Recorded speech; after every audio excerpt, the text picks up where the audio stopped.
You're listening to Civic Media.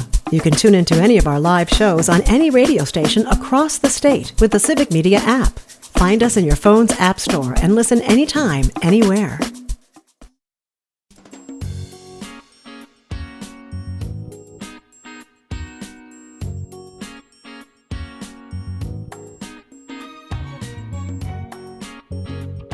Live across Wisconsin on Civic Media, you're listening to Mornings with Pat Kreitlow, powered by Up North News. Now, from our Lake Wissota studio, here is the founding editor of Up North News, Pat Kreitlow. Hey, good morning. It is 8:06, and nice to have you here up north on this Monday morning, June 2nd, 2025. Parker Olson is standing by at Studio A2 in Madison. Nice to have you along. We're going to cover some state news stories throughout the course of the hour here. And also coming up later in the week, we're going to have Congressman Mark Pocan as a guest on Thursday. Tomorrow, we will have Hans Breitenmoser and Sheila Everhart from the Wisconsin Agricultural Tourism Association to talk about June Dairy Month in Wisconsin, all of the many dairy breakfasts that you can take part in, and some of the other events. Seems to me someone on the text line or in the governor or in the comment section said that they had done one. Oh, here it is. It's Alicia. Said got June Dairy Month started off yesterday at Wayside Dairy for the Brown County Breakfast on the Farm. So June Dairy Month is underway. And if by chance you have never partaken a dairy breakfast, and Greg Bach, that's still you, buddy, get to a dairy breakfast. Increasingly, they're happening in community centers rather than farms because they're getting so popular, and farms can only handle so much traffic. But so if you're fortunate enough to live in a county where they still have breakfast on the farm someplace, get to it. It's a wonderful community gathering, and it's a wonderful way to appreciate the families who are still working in Wisconsin agriculture. It's not all corporate factory farms yet. So get out there and take part in all of the various June Dairy Month activities. Meteorologist Brittany Merlot is off today. I hope she feels better for tomorrow. For today, she says it's going to be mostly sunny, breezy, hot. Highs in the mid-80s, pushing 90, a south-southwest wind at 10 to 20 miles an hour. For tonight, increasing cloudiness and mild. There is a good chance of showers late in the northwestern half of the state. Lows in the low to mid-60s with a south to southwest wind around 10 miles an hour. It is 65 degrees up here on Lake Wissota right now. And looking at the extended forecast, looks to be a whole lot of, I guess, around mid-70s or so for the rest of the week. So we have this one more hot, humid day to deal with out there, and then things get cooled down, get rainy. Maybe there'll be some storms. But Parker, the wildfire smoke is really noticeable. At least it is up here. I don't know if it is down your way in Madison. Yeah, we were having, I can't remember who it was last hour that was talking about it. The sun was like just visible, which is really weird because it was just so smoky. You could actually kind of look at it. It was really strange. It was Selena saying to her daughter, like, stop staring at the sun. But I was doing the same thing. I was driving home from the airport, and I just kind of kept glancing over because it was just surreal how easily you could see it because the smoke was that thick. Again, we do not recommend that doing on any ongoing basis here. But I was driving back from the airport because we had flown out west for our oldest grandson graduating high school. And so I wanted to kick that around for a little bit, just high school graduations and things. Where did you graduate from? La Follette in Madison. Okay.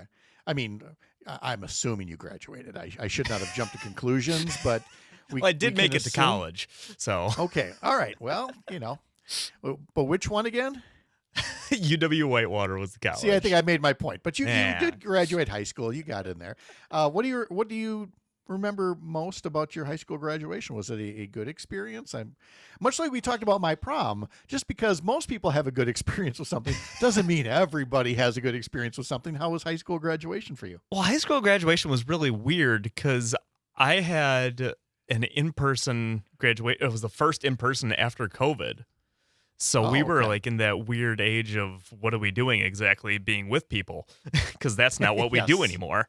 Mm-hmm. But we did ours in the football stadium instead of the Kohl Center. We normally did it in the Kohl Center, but because of Madison school districts were like, let's not do it inside. So we had to do it on our football field. That was kind of funky, but it was hot as I can recall. It was very hot. That's all I remember. Yes. And the other thing I remember about 2020 and 2021 graduations was the number of communities that used drive-in movie theaters. And the audience was just everybody in their cars, in their own little family bubble. And then they would just honk their horns or flash their lights, at the stage up in front there as people were graduating and things like that. For ours, which was in Idaho Falls, my grandson was part of our larger class, excuse me, like 400 some students who were there.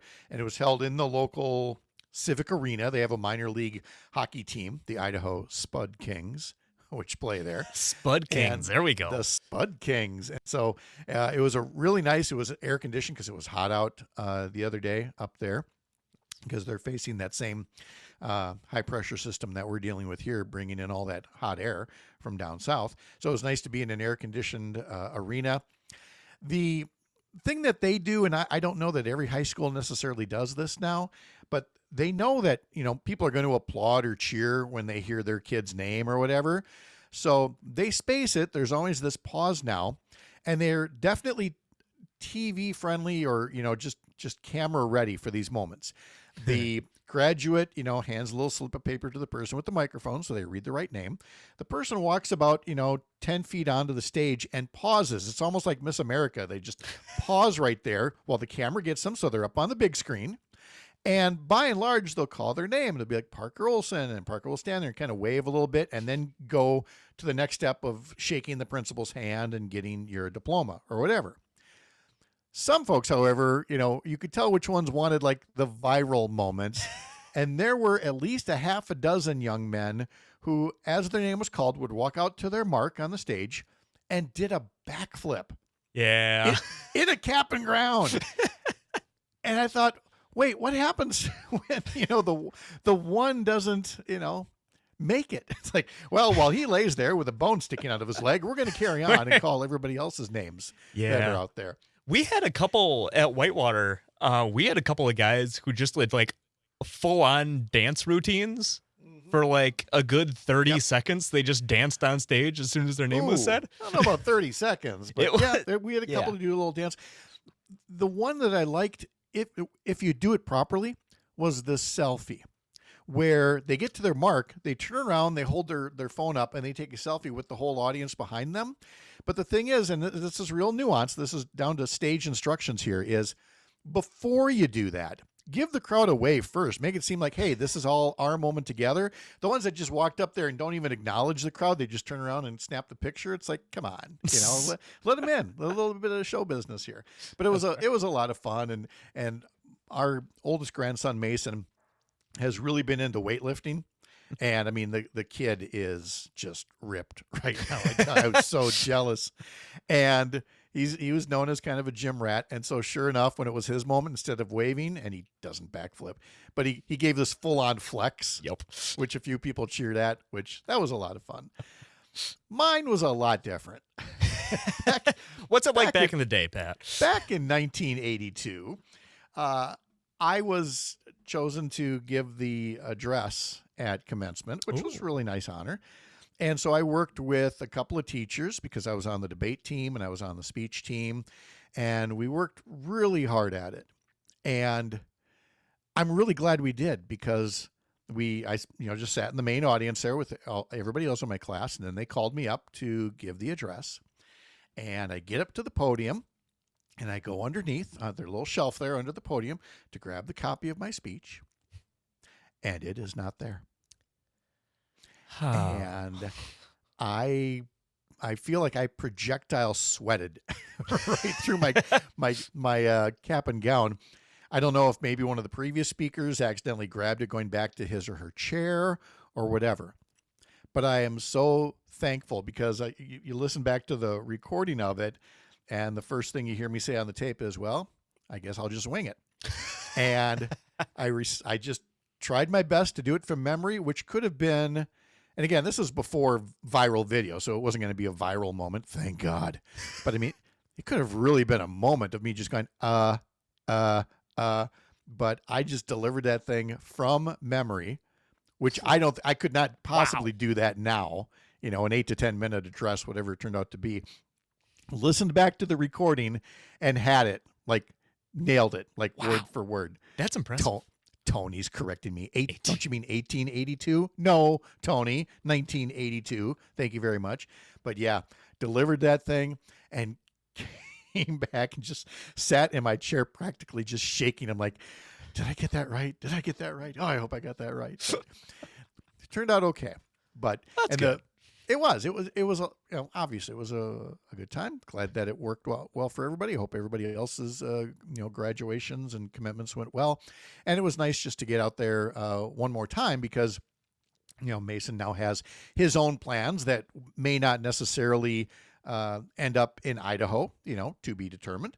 And his mom is looking at some other job opportunities out of state. So I don't know when we're next going to be out there in the mountains. Do you have much experience out, in Colorado, Idaho, anything like that? I've never been anywhere except for like DC is the only place. And that was when I was a kid too. I was maybe like 7 or 8. So I have never really done any traveling as an adult.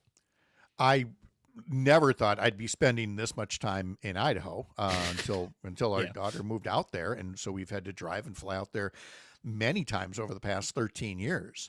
And it's just gorgeous. I mean, obviously we all know, the mountains, I'll bet they're gorgeous. Yeah, they are. But so is that whole area of the high plains leading up to it.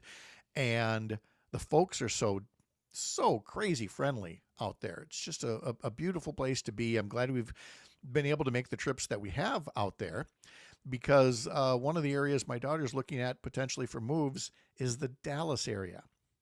And I'm just not so sure about Texas. No. I just don't know. For a couple of reasons.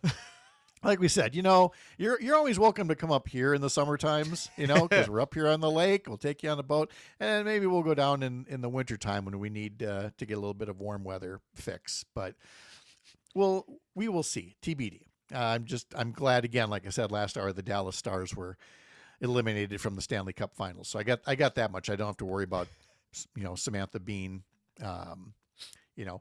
coaxed into somehow rooting for a horrible hockey team. What's your hockey team then? Are you a Wild guy? Well, I mean, yeah, obviously, okay. And the Milwaukee Admirals, obviously, but cool. with the North Stars being ripped away and taken down to Dallas, there's just no way I'm rooting for them. Much in the same way, there's no way I'm rooting for the Florida Panthers. Even though, yes, I know ice hockey can be played anywhere. You can build arenas any place. It's just wrong. It's wrong. It's just wrong. And I don't like it. Edmonton, all of our hopes are on you. You couldn't get it done last year. See if you can't pull it off this year.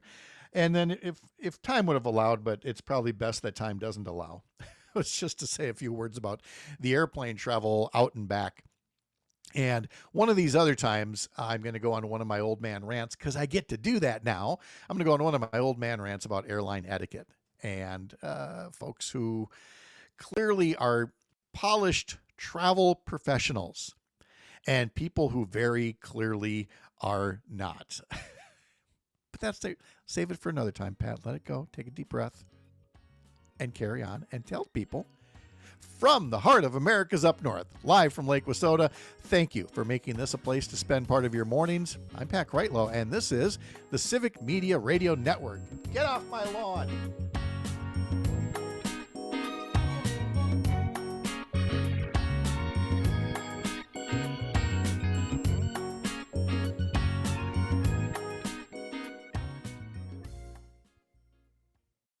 You're listening to Civic Media. Stay up to date on the latest news and information for your local community and Wisconsin by signing up for our free email newsletter. Visit civicmedia.us/email to get started.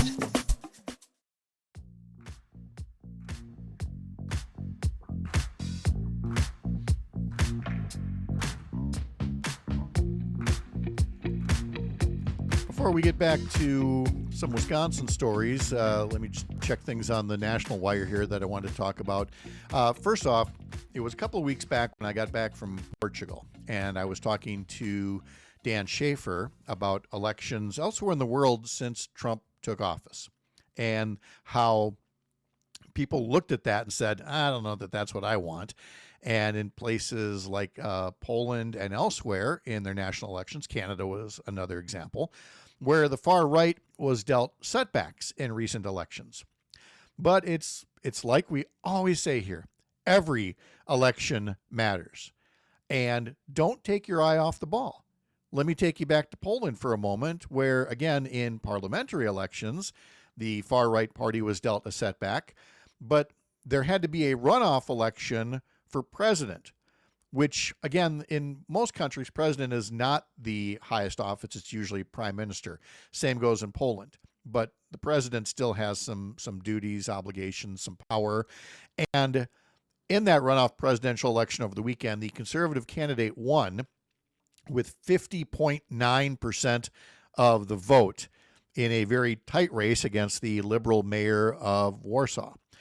And so it just, again, reveals some deep divisions in a country that is right there on the eastern flank of NATO and the European Union. It can now be expected that the country will take a more nationalist path, which may or may not lead to more concessions or conciliatory gestures toward Vladimir Putin and Russia. Again, every election matters. Can't emphasize it enough. Then also this headline from the Associated Press this morning: can Donald Trump fix the national debt? Republican senators, investors, and even Elon Musk have doubts. I'm not waiting until Friday when we have our normal weekend review panel and a couple of great journalists, and Mark Jacob and Jennifer Schulze, to jump on this one. Because what is the premise of an article like that to begin with? That Donald Trump ever could do something to fix the national debt? That he ever was serious about fixing the national debt? That was ever even an intent of his, as opposed to empty words?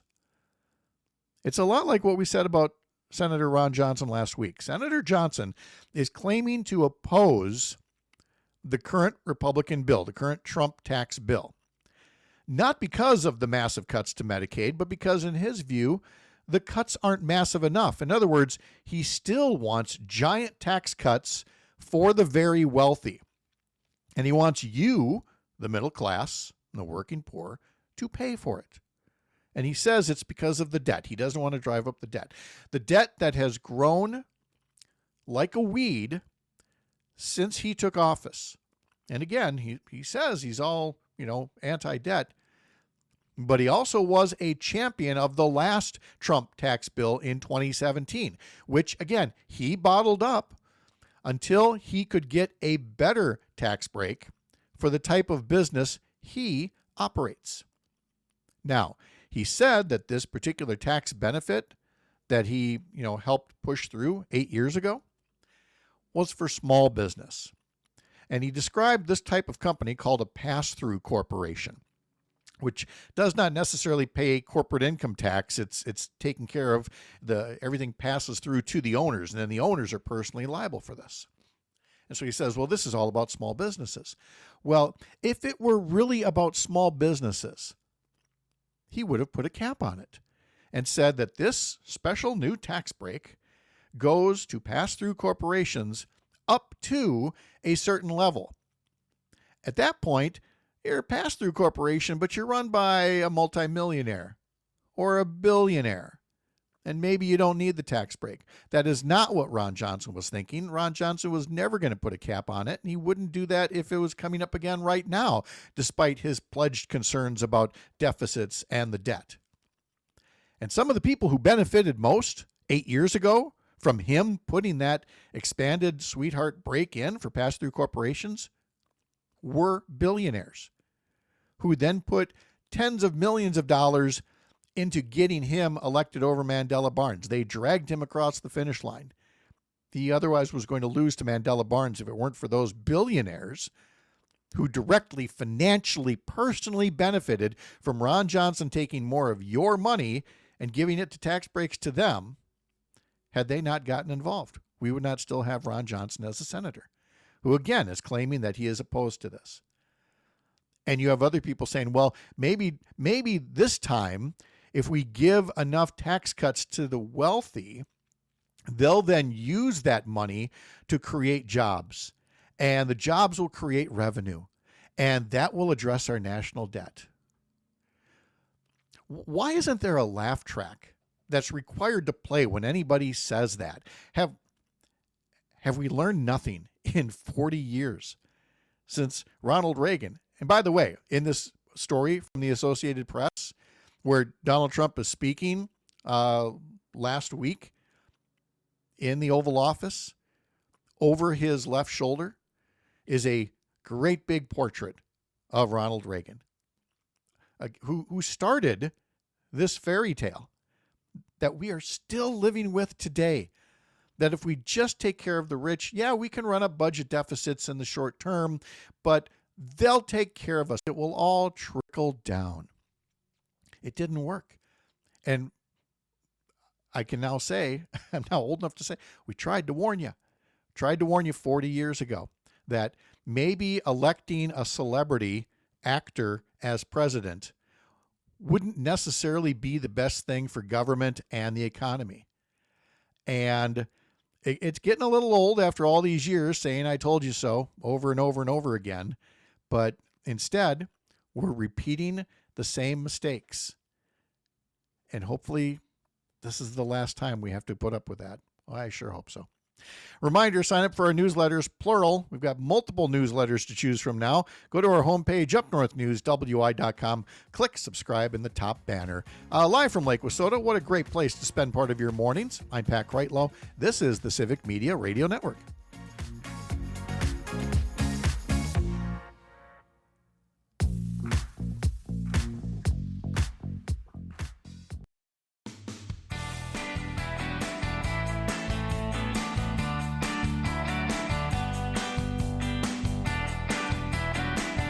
Those Milwaukee Brewers, winners of 7 in a row, having swept 3 in Philadelphia, move on to Cincinnati.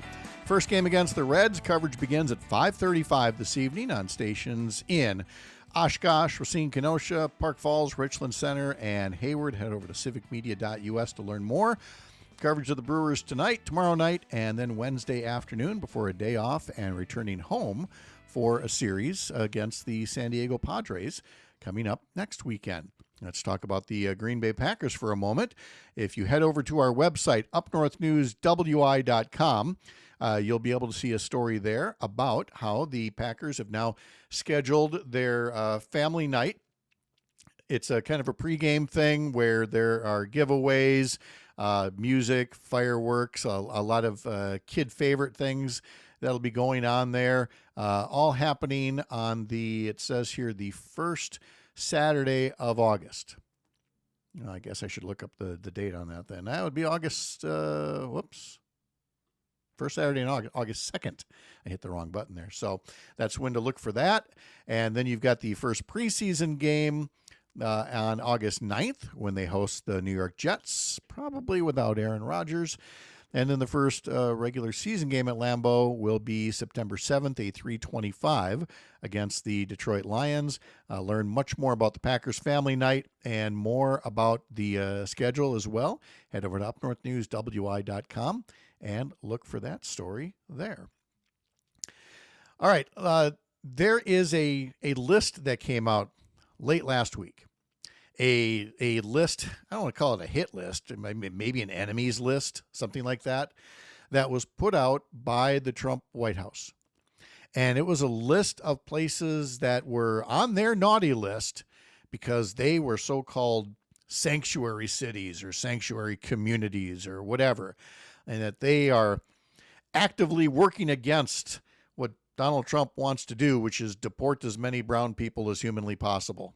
And other people that, in their view, don't belong here in a nation of immigrants that needs immigrants more than ever before.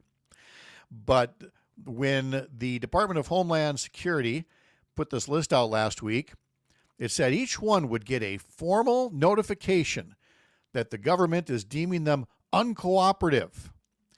It's not really clear what it would mean from there. Apparently it was just supposed to intimidate them into being more cooperative with all of these immigration raids and things, and putting people who have committed no crimes behind bars, and shipping American citizens out of the country and saying, oops, our bad, but you're going to stay there. So that list would be bad enough as it was, as originally written, complete with its, misspellings, its misidentified counties versus cities. But then there were places on the list that were real head scratchers. Places like Shawano County, which, according to the Milwaukee Journal-Sentinel, voted something like 67% Republican in the last presidential election. So again, a roughly a 2-to-1 margin. Shawano County is about as ruby red as it gets for its partisan politics. And yet it made this list of non-cooperative institutions. Here's the story from the Journal-Sentinel. Shawano County, just west of Green Bay, wound up on the list despite 67% of county voters supporting Trump in the last election. And the county administrator told the Associated Press there must have been some kind of a misunderstanding as to how Shawano County ended up on this list of, immigration sanctuary cities. Well, here's how it happened. Back in March of 2021, so just over 4 years ago, the Shawano County Board, again in its far-right conservative ways, took a vote that said that Shawano County is going to be a Second Amendment sanctuary county, meaning that it was going to oppose any attempt to enact, quote, legislation unlawfully infringing on our rights under the Second Amendment. In other words, this was shortly after Joe Biden took office as president. And the Shawano County Board wanted to make a statement that said, Joe Biden and you Democrats, you maybe want to keep us safe with your gun safety laws. We're not going to let you. We're going to do anything possible to undermine gun safety laws, is what the Shawano County Board was saying in March of 2021 in giving themselves the ridiculous declaration of Second Amendment sanctuary county. But in continuing evidence that government service in the Trump administration is more about blind loyalty than it is competence, Shawano County made the list because it had the word sanctuary in it. Yeah, it's a Second Amendment sanctuary county, but, a lot of other places are claiming to be sanctuary cities for migrants, and somehow they just got rolled into that list. Here's the updated story from the Associated Press. A widely anticipated list of sanctuary jurisdictions no longer appears on the website of the Department of Homeland Security after receiving widespread criticism for including localities that have actually supported the Trump administration's hardline immigration policies. If you go to that site now, you get a page not found error message in its place. All right, good job. Again, those who hate government the most should be trusted the least to run it competently. And again, it's simply blind loyalty that has replaced competence in terms of government service. In another story that we followed from late last week, the U.S. Army Corps of Engineers released a draft environmental review Friday about Enbridge's proposed Line 5 oil and gas pipeline tunnel project that would run in the Straits of Mackinac that connect the Great Lakes, Lake Michigan, and Lake Huron. Line 5 carries around 23 million gallons of oil and natural gas liquids every day, leaving Superior, crossing northern Wisconsin and Michigan to Sarnia, Ontario. It's a place that is grabbing oil from Canada and transporting it somewhere else in Canada, but coming through Superior and northern Wisconsin and Michigan along the way. And Enbridge's pipelines do something that any pipeline has a tendency to do at some point in its history. It leaks, it ruptures, it spills. There was a spill not long ago in Jefferson County. There was a big Enbridge line spill in Michigan a few years back. There are people that don't want Line 5 to exist anymore, saying we need to be moving off of fossil fuels anyway, and that these pipelines could be a real threat to environmental health, to our clean water. Up at the Bad River community near Ashland, Enbridge is running a pipeline right through the reservation. The tribal community has said, you're no longer welcome here. So they're going to reroute the pipeline around the reservation, but still cutting right across the Bad River, dumping right into Lake Superior. Imagine all the oil and natural gas liquids that would be released in the case of a mishap. Now take that same concern and put it to the Straits of Mackinac. Mackinac Island and places like that. Well, there, Enbridge is proposing that they put Line 5 into a tunnel that would run underneath that area, that very sensitive area. The draft environmental review released on Friday by the U.S. Army Corps of Engineers says there would be harm to water and wetlands, but the study found that most environmental effects would be short-lived. The effects would include the release of about 20,000 gallons of drilling fluid, and it would draw down groundwater up to 2 feet. It would draw down groundwater up to 2 feet in a small area surrounding the installation of a water intake pipe. The report also said that there would be long-term detrimental effects through permanent wetland loss and adverse effects to archaeological resources that are significant to the indigenous communities there. Here's one thing we don't know from the report: any consideration of climate impacts, because the Trump administration has rescinded taking any action on the impacts of climate change. So the environmental statement lays out these impacts, but again, it's a draft. The review process is accelerated because the Trump administration declared a national energy emergency. Did you know that we are under a national emergency for energy? Even though we are the biggest exporter of energy out there, but not enough for Donald Trump and for the big oil and gas companies. So he declared a national emergency, which put the review of pipeline projects like these on a fast track.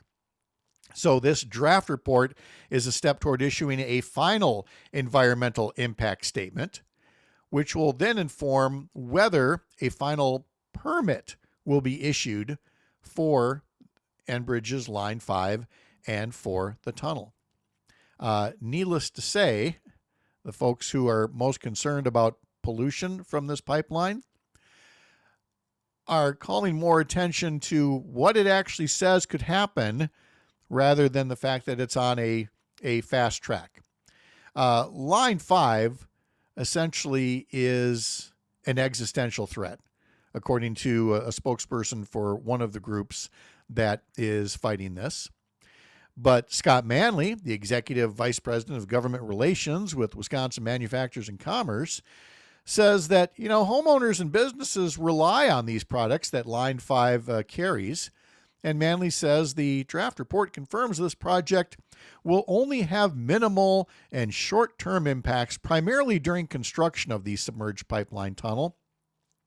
Although the pipeline, he says, has operated safely in the Mackinac Straits for decades, this important project will ensure that businesses and homeowners will continue to have access to affordable and reliable energy they need, with yet another layer of environmental protection.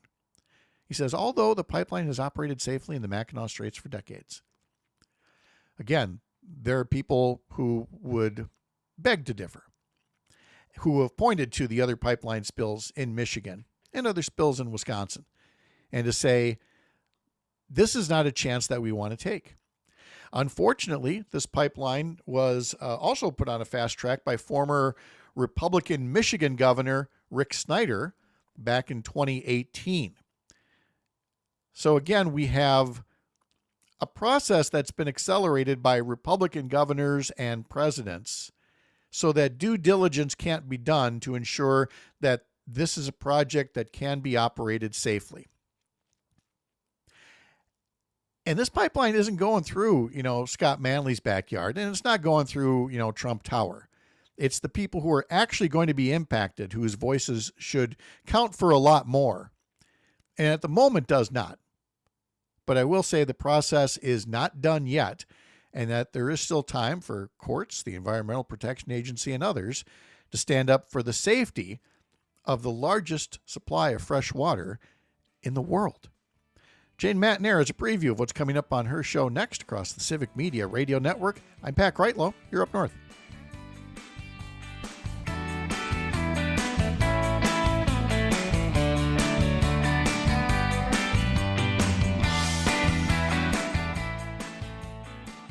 You're listening to Civic Media.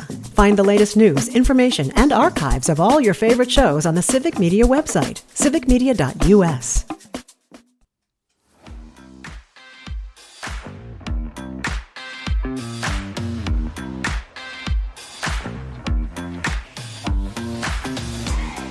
There will be two different members of the legislature's Joint Finance Committee heard across the Civic Media Radio Network today. State Senator Kelda Roys will appear on Todd Alba's show at 2:30, and State Senator LaTanya Johnson at 4:30 on the Maggie Dawn show. That's just some of what's coming up across the Civic Media Radio Network. You know what else is coming up? Jane Matnair and Greg Bach for Matnair on Air with a preview. They join us right now from Good morning. lovely Radio Park. How's Jane today? Good. It was like the perfect weekend. Oh, that's great. It was. Just weather-wise, okay, maybe 6 or 7 degrees warmer if we're going to get real picky about it. But otherwise, I just thought it was magnificent. Oh, that's awesome. I was talking earlier about how this week, 30 years ago yesterday, we bought the house that we're in right now. We've now been in this home for 30 years. Wow. Which we never thought possible. How long have you been in yours? We have been in our house, I want to say 24 years. Okay. And Greg, you're at 3? 3 years. But like you haven't done anything. You start right from the get-go going, well, we need to fix this or we need to replace that. Mm-hmm. And, it all becomes worth it in the end. But Jane, like you were telling me, you started not from the ground up, but from the roof down. We started from the roof down. When we bought our house, it was the ugliest house on the block by far. Not just the outside, but the landscaping and all of that. But yeah, we had an ancient roof, so we started with replacing the roof, and then we redid the bathroom, then we redid the kitchen. But we repainted everything before we moved in and stripped all the hideous wallpaper and stripped all the floors. They had beautiful hard floors underneath all this ugly carpeting and all that stuff. We're in an older house, obviously. Yeah. So this is what you do. Yeah. 30 years ago, there was nothing in this room except a patio. The only furniture we had was from my dad's patio, some patio furniture, and like a makeshift table that we put a TV on. And, eventually it all filled in. Eventually we did all kinds of projects like you. We didn't really have a lawn to speak of, right. But that's okay. We didn't have a lawnmower. Somebody, again, got a hand-me-down one from a friend. It was one of those push mowers with the gas engine on there that frankly could have won the Indy 500. It was a big old Briggs and Stratton that just the smoke would pour out of it every time, assuming you pulled it enough times to actually get it to start. Yep. I'm not going to cut the lawn. I'm going to melt the lawn. Oh my gosh. Yes. But it, in time, all worth it, I guess. But the problem now, and I just saw an article about this, Pat, is that people like us, they can't get us out of our houses.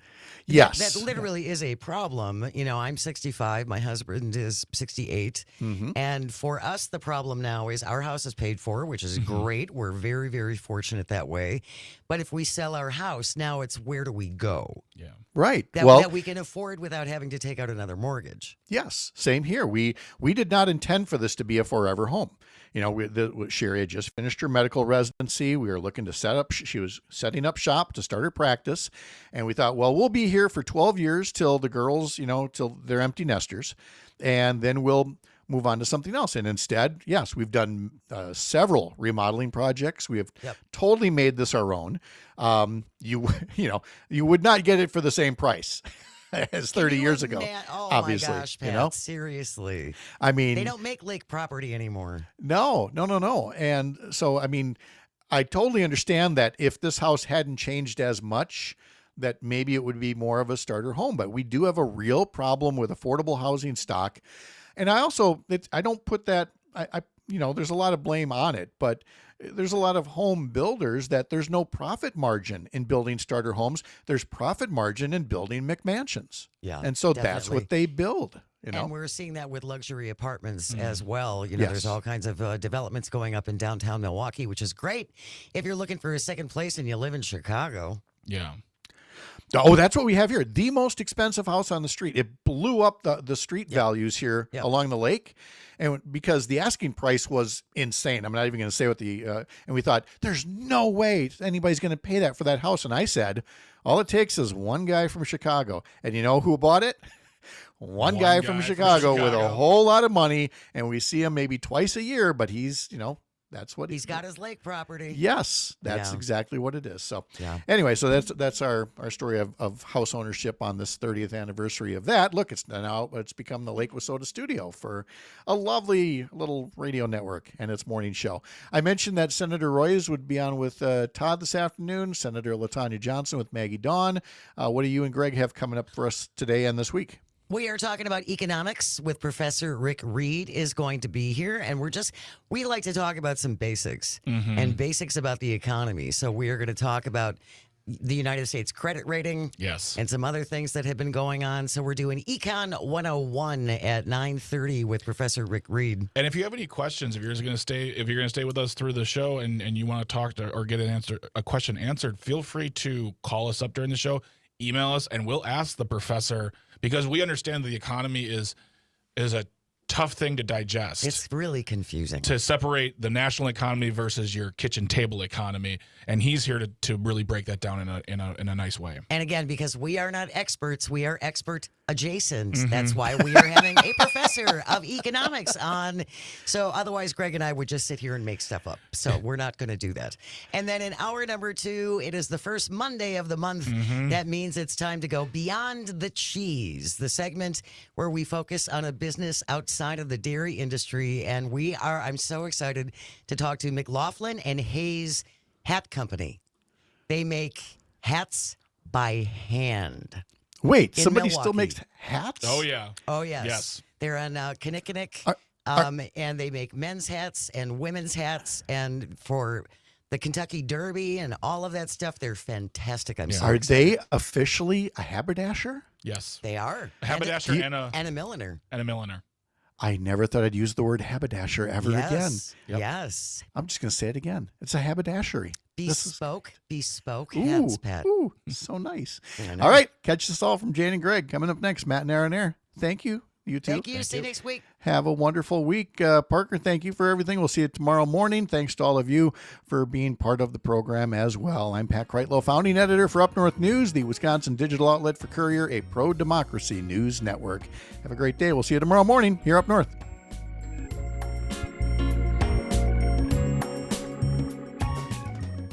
The national news cycle never stops, but it can be hard to find news about your local community. Civic Media is dedicated to providing quality local and state news coverage across Wisconsin. With the Civic Media app, you can get notifications about local stories that matter to you and your community. Find the free Civic Media app in your phone's app store and choose notifications from the menu to tell us what kind of news you want to hear about.